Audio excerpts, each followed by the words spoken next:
चांद के मदार में या चांद के ऑर्बिट में पहुंचकर जब चंद्रयान 3 100 किलोमीटर रेडियस का एक स्टेबल सर्कुलर ऑर्बिट अचीव कर लेगा तो उसके बाद इस मिशन का चांद की सतह पर उतरने के अमल का आगाज होगा। चंद्रयान 3 का जो हिस्सा चांद की सतह पर उतरेगा उसे लैंडर मॉड्यूल या विक्रम लैंडर का नाम दिया गया है। अगर आप चंद्रयान 3 के इंटीग्रेटेड मॉड्यूल यानी सारे इकट्ठे चंद्रयान 3 के ऊपर नजर डालें तो इसके दो बुनियादी हिस्से हैं। पहले को प्रोपल्जन मॉड्यूल का नाम दिया गया है जबकि दूसरे को लैंडर मॉड्यूल का नाम दिया गया है। तो चांद के इस 100 किलोमीटर के ऑर्बिट के अंदर ये विक्रम लैंडर या लैंडर मॉड्यूल और प्रोपल्जन मॉड्यूल एक दूसरे से सेपरेट हो जाएंगे, अलग हो जाएंगे। सेपरेट होने के बाद ये लैंडर मॉड्यूल जो है वो चांद की सतह पर उतरेगा जबकि प्रोपल्जन मॉड्यूल यही चांद के मदार के अंदर मौजूद रहेगा। और इस वीडियो में हम मुकम्मल डिटेल से समझने वाले हैं कि चंद्रयान 3 का ये लैंडर मॉड्यूल ऑर्बिट से चांद की सतह पर किस तरीकाकार से उतरेगा, किस तरह से उतरेगा। और साथ ही हम नजर दौड़ाएंगे कि इंडिया का जो इससे पिछला मिशन था चंद्रयान 2 और उसका लैंडर मॉड्यूल जो है वो किस वजह से चांद की सतह पर लैंड करने में कामयाब नहीं हो सका था। तो चंद्रयान 3 के इस लैंडर मॉड्यूल को देखें तो इसकी कंट्रोल्ड सॉफ्ट लैंडिंग करने के लिए, चांद की सतह पर कंट्रोल्ड तरीके से उतरने के लिए इसके ऊपर 4 800 न्यूटन के लिक्विड इंजन मौजूद हैं जो थ्रस्ट प्रोड्यूस करके इसको पहले डी ऑर्बिट करेंगे, 100 किलोमीटर वाले ऑर्बिट से बाहर निकालेंगे, चांद की सतह की तरफ लेके जाएंगे और फिर यही इंजन इस लैंडर मॉड्यूल की स्पीड को कम करके सॉफ्टली बिल्कुल बड़े आराम से चांद की सतह पर उतारेंगे। चंद्रयान 3 के ऊपर मौजूद ये 4 इंजन्स जो हैं वो थ्रॉटल कंट्रोलेबल लिक्विड इंजन्स है, यानी इनकी थ्रस्ट को कंट्रोल किया जा सकता है। उनको ये चंद्रयान 3 का सॉफ्टवेयर जो है वो अपनी मर्जी से कम या ज्यादा कर सकता है। यहाँ मैं आपको बताता जाऊं कि चंद्रयान 3 के इस लैंडर मॉड्यूल की जो लैंडिंग का मुकम्मल प्रोसेस है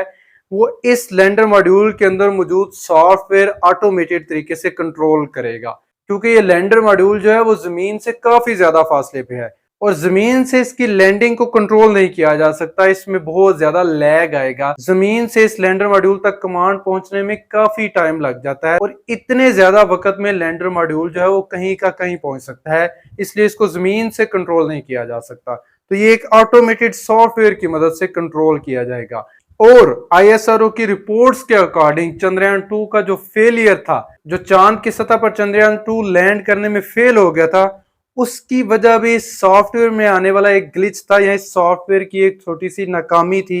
जिसकी वजह से ये चंद्रयान 2 चांद की सतह पर उतरने में कामयाब नहीं हो सका था। आगे वीडियो में हम डिटेल से देखेंगे कि ये सॉफ्टवेयर ग्लिच या सॉफ्टवेयर में ये खराबी क्या थी और इसको चंद्रयान 3 में किस तरह से बेहतर बनाने की कोशिश की गई है। तो प्रोपल्जन मॉड्यूल से सेपरेट होने के बाद चंद्रयान 3 के लैंडर मॉड्यूल के ये जो थ्रस्ट इंजन हैं, 4 थ्रस्ट इंजन, ये थ्रस्ट प्रोड्यूस करके इस लैंडर मॉड्यूल की स्पीड को कम करेंगे। इनकी थ्रस्ट की डायरेक्शन इस तरह होगी कि ऑर्बिट के अंदर इनके ऑन होने से, इनके जलने से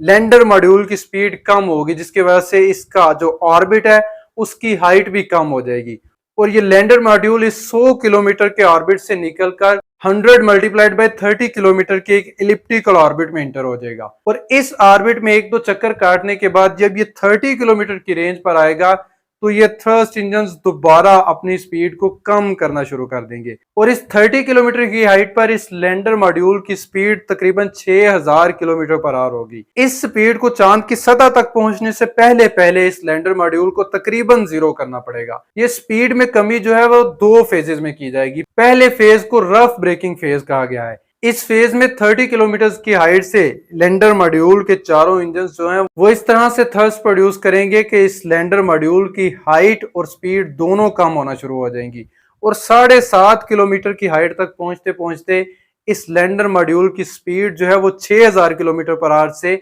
500 किलोमीटर पर आवर तक पहुंच जाएगी। इस हाइट चांद की सतह से 7.5 किलोमीटर की हाइट अचीव करने के बाद इस लैंडर मॉड्यूल का स्पीड कम करने का दूसरा फेज स्टार्ट होगा जिसे फाइन ब्रेकिंग फेज कहा जाता है। इस फाइन ब्रेकिंग फेज में इस 7.5 किलोमीटर की हाइट से लेकर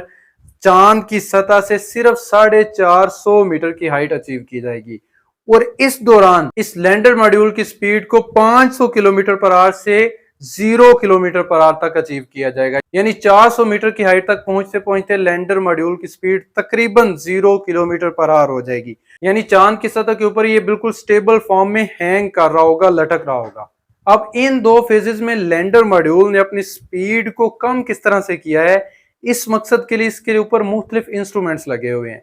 दो इंस्ट्रूमेंट्स, एक एक्सेलरोमीटर और दूसरा वेलोसीमीटर, ये दोनों इस लैंडर मॉड्यूल की एक्सेलरेशन और वेलोसिटी को कंटिन्यूसली मॉनिटर करते रहते हैं और एक्सेलरेशन और वेलोसिटी का अपना ये डाटा कंटिन्यूसली सॉफ्टवेयर को फीड करते रहते हैं और इस इंफॉर्मेशन की बेस पे ये सॉफ्टवेयर जो है वो थ्रॉटल कंट्रोलेबल इंजन्स को कंट्रोल करता है, उनकी थ्रॉटल को या उनकी थ्रस्ट को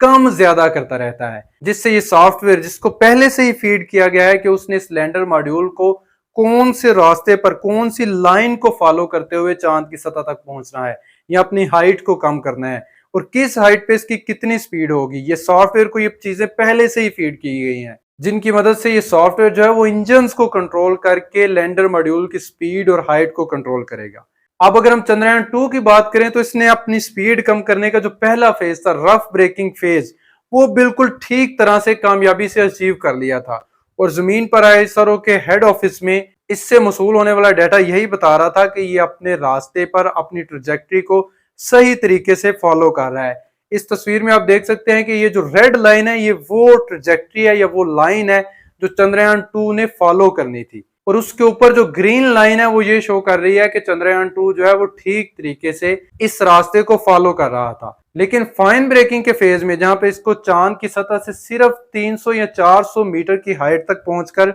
अपनी स्पीड को बिल्कुल जीरो करना था, उस फेज में चंद्रयान 2 जो है वो अपने स्टैंडर्ड ट्रैजेक्टरी से अपने उस रास्ते से भटक गया। उस स्टैंडर्ड रास्ते से चंद्रयान 2 के लैंडर मॉड्यूल का जो रास्ता था वो थोड़ा सा डेविएट कर गया, हट गया और इसकी वजह ये थी कि चंद्रयान 2 के इंजन्स ने चांद की सतह से 2 से 3 किलोमीटर की हाइट पर जरूरत से ज्यादा थ्रस्ट प्रोड्यूस की थी, जिसकी वजह से लैंडर मॉड्यूल की स्पीड भी जरूरत से ज्यादा कम हो गई थी और इस वजह से ये अपने स्टैंडर्ड रास्ते से हट गया। अब ऐसा क्यों हुआ, इसकी वजह शायद ये थी कि चंद्रयान 2 के लैंडर मॉड्यूल के ऊपर 4 की बजाय 5 इंजन मौजूद थे। 4 इंजन इसके कोनों में मौजूद थे और 5वां इंजन इसके बिल्कुल सेंटर में मौजूद था और ये जो 5वां इंजन था इसकी थ्रॉटल कंट्रोलेबल नहीं थी, यानी इसकी थ्रस्ट फिक्स्ड थी, इसकी थ्रस्ट को कम या ज्यादा नहीं किया जा सकता था, सॉफ्टवेयर इसकी थ्रस्ट को कम ज्यादा नहीं कर सकता था। और अब चंद्रयान 3 के लैंडर मॉड्यूल के अंदर ये 5वां इंजन जो है इसको हटा दिया गया है। इसके हटाने से लैंडर मॉड्यूल को बहुत से फायदे हुए हैं। एक तो इस 5वें इंजन का जो मैस था वो लैंडर मॉड्यूल में से निकल गया, वो कम हो गया। इसके अलावा मैस के कम होने के साथ साथ इस लैंडर मॉड्यूल के अंदर एक्स्ट्रा स्पेस भी अवेलेबल होगी, वो भी मुहैया होगी, जिसकी वजह से चंद्रयान 3 के लैंडर मॉड्यूल के अंदर कुछ एक्स्ट्रा इंस्ट्रूमेंट लगाने की भी जगह बन गई। इसकी वजह से इस मैस के कम होने की वजह से चंद्रयान 3 के लैंडर मॉड्यूल का जो फ्यूल टैंक है उसकी कैपेसिटी ज्यादा है। ज्यादा फ्यूल होने की वजह से चंद्रयान 3 के लैंडर मॉड्यूल के पास ज्यादा आजादी है कि वो अपने पाथ को थोड़ा बहुत डेविएट होने की सूरत में कंट्रोल कर सके एक्स्ट्रा फ्यूल की मदद से। अब चले हम चंद्रयान 3 की लैंडिंग की तरफ वापस चलते हैं। तो चंद्रयान 3 का लैंडर मॉड्यूल जब ये 300 या 400 मीटर की हाइट पर एक स्टेबल पोजीशन हासिल कर लेगा, यानी वो चांद की सतह से तकरीबन 300 से 400 मीटर की हाइट के ऊपर बिल्कुल स्टेबल फॉर्म में रुका हुआ होगा, तो उस वक्त इस लैंडर मॉड्यूल के ऊपर लगा हुआ एक पोजीशन डिटेक्शन कैमरा ऑन होगा और वो अपने नीचे मौजूद चांद की सतह की एक तस्वीर लेगा। उस तस्वीर की मदद से लैंडर मॉड्यूल जो है वो अपने लैंड करने की पोजीशन को सिलेक्ट करेगा, क्योंकि चांद के इस हिस्से पर और तकरीबन चांद की तमाम सतह के ऊपर ही मुख्तलिफ नौइयत के छोटे और बड़े गड्ढे मौजूद हैं। तो लैंडर मॉड्यूल चांद की सतह से 400 मीटर ऊपर एक तस्वीर लेके ये चेक करेगा कि उसके नीचे किस जगह पर चांद की सतह बिल्कुल हमवार है, जो कि लैंडर मॉड्यूल की लैंडिंग के लिए सूटेबल हो। अब इस तरह चांद की सतह पर किस जगह पर, ल्यूनर साउथ पोल के ऊपर किस जगह पर उतरना है, इस मकसद के लिए लैंडर मॉड्यूल के सॉफ्टवेयर को पहले से ही एक खास एरिया का डाटा फीड किया गया है कि लैंडर मॉड्यूल ने इस खास एरिया के अंदर ही उतरना है। ये एरिया चंद्रयान 2 के सॉफ्टवेयर को जो फीड किया गया था वो 500 मीटर बाय 500 मीटर का था, यानी एक स्क्वायर एरिया था जिसकी लंबाई और चौड़ाई दोनों 500 मीटर थी। तो जब चांद की सतह से 2 से 3 किलोमीटर की हाइट पर चंद्रयान 2 का लैंडर मॉड्यूल जो है वो अपने ओरिजिनल रास्ते से हट गया, अपने ओरिजिनल पाथ से ट्रैजेक्टरी से डेविएट कर गया, तो उसके ऊपर लगे एक हैजर्ड डिटेक्शन कैमरा ने लैंडर मॉड्यूल के सॉफ्टवेयर को डाटा फीड किया कि जिस रास्ता पर या चांद के जिस हिस्से के ऊपर इस वक्त लैंडर मॉड्यूल को होना चाहिए हम वहां पे नहीं, और इस हैजर्ड डिटेक्शन कैमरा के डाटा के बेस पर लैंडर मॉड्यूल के सॉफ्टवेयर ने यह डिसाइड किया कि इस लैंडर मॉड्यूल को जल्द से जल्द उस 500 मीटर बाय 500 मीटर के एरिया के ऊपर पहुंचना चाहिए। और इस वजह से चांद की सतह से 2 से 3 किलोमीटर के ऊपर लैंडर मॉड्यूल के सॉफ्टवेयर ने इस मॉड्यूल की स्पीड को बहुत ज्यादा बढ़ा दिया, जबकि चांद की सतह के इतने करीब लैंडर मॉड्यूल की स्पीड इंतहाई कम होनी चाहिए। लेकिन जब हैजर्ड डिटेक्शन कैमरा ने ये डाटा फीड किया लैंडर मॉड्यूल के सॉफ्टवेयर को कि ये लैंडर मॉड्यूल जो है वो उस अपनी ओरिजिनल पोजीशन टारगेटेड एरिया से बहुत दूर है अभी, तो सॉफ्टवेयर को ये लगा कि अभी हम चांद की सतह से बहुत ज्यादा ऊपर हैं, हमें जल्द से जल्द चांद के उस हिस्सा पर टारगेटेड एरिया पर पहुंचना है जो 500 मीटर बाय 500 मीटर का एरिया सॉफ्टवेयर को फीड किया गया है। तो सॉफ्टवेयर ने उस जगह पे पहुंचने के लिए लैंडर मॉड्यूल की स्पीड बढ़ा दी और इस स्पीड के बढ़ने की वजह से लैंडर मॉड्यूल जो है वो चांद की सतह से इंतहाई तेजी से टकराया और क्रैश लैंडिंग हुई, जिसके अंदर चंद्रयान 2 का लैंडर मॉड्यूल जो है वो सारे का सारा खराब हो गया। इस लैंडर मॉड्यूल का जमीन से कनेक्शन टूट गया। अब इस मसला को हल करने के लिए या इस तरह की सूरत हाल से बेहतर तरीके से निपटने के लिए चंद्रयान 3 के सॉफ्टवेयर को जो डाटा फीड किया गया है कि जिस टारगेटेड एरिया में इस लैंडर मॉड्यूल ने चांद की सतह पर उतरना है उसका एरिया 500 मीटर पर 500 मीटर से बढ़ाकर 4 किलोमीटर मल्टीप्लाइड बाय 2.5 किलोमीटर कर दिया गया है। यानी कंपैरेटिवली बड़ा टारगेटेड एरिया है जिसके ऊपर इस लैंडर मॉड्यूल ने पहुंचकर 400 मीटर की हाइट के ऊपर अपनी स्पीड को इंतहाई कम कर लेना है, बल्कि तकरीबन जीरो कर लेना है और वहां जाकर अपने पोजीशन डिटेक्शन कैमरा की मदद से चंद्रयान 3 अपने नीचे मौजूद चांद की सतह की तस्वीर लेगा और उसमें कोई हमवार जगह ढूंढकर इंतहाई कम स्पीड पर 8 किलोमीटर पर आवर से कम स्पीड या 2 से 3 मीटर पर सेकंड से कम स्पीड पर चांद की सतह पर सॉफ्ट लैंडिंग करेगा। और चांद की सतह पर टच डाउन करने के बाद लैंडर मॉड्यूल के ऊपर लगे इंक्लाइनोमीटर और टच डाउन सेंसर्स वो सॉफ्टवेयर को ये बताएंगे कि ये लैंडर मॉड्यूल जो है वो चांद की सतह पर टच डाउन कर चुका है, प्लस इसकी इंक्लाइनेशन जीरो है, यानी ये किसी नाहमवार जगह पर नहीं उतरा। इसके बाद लैंडर मॉड्यूल के जो थर्स्ट इंजन हैं वो ऑफ हो जाएंगे, उनका काम खत्म हो जाएगा। और इसके बाद लैंडर मॉड्यूल की एक साइड पे लगी हुई जो मेटेलिक शीट है